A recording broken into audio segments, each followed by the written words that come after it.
नमस्कार दोस्तों, आप सभी लोगों का स्वागत है हमारा चैनल BFC एल्बम न्यूज़ में। वीडियो को आगे देखने से पहले लाइक करिएगा, चैनल पे नए होंगे तो सब्सक्राइब करिएगा, घंटी को ऑल पे सेलेक्ट करके वीडियो को आगे शेयर करना ना भूलिएगा।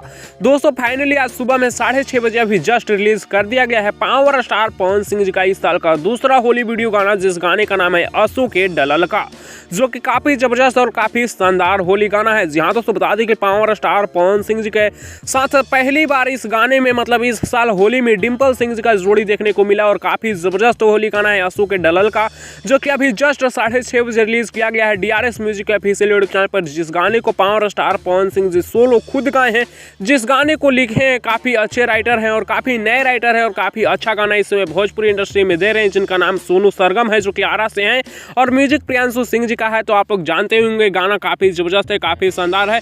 कितने लोग इस गाने को सुन लिए हैं नीचे कमेंट्स में बताइएगा, और जो लोग नहीं सुने तो DRS म्यूजिक यूट्यूब चैनल पर जाकर जरूर सुनेगा। असू के डलल का काफ़ी ज़बरदस्त सॉन्ग है। फिलहाल आप लोग इसे यूट्यूब पर सर्च करके भी सुन सकते हैं। फिलहाल ये गाना आप लोगों को कैसा लगा, आप लोग अपना राय नीचे कमेंट्स में दीजिएगा। मैं इस वीडियो को यहीं पर खत्म कर रहा हूँ। वीडियो कैसा लगा नीचे कमेंट्स में बताइएगा। अपडेट पसंद आया होगा तो लाइक से सब्सक्राइब करिएगा। ऐसी और लेटेस्ट भोजपुरी अपडेट के लिए आप हमारे चैनल BFC एल्बम न्यूज़ को सब्सक्राइब करना ना भूलिएगा। धन्यवाद।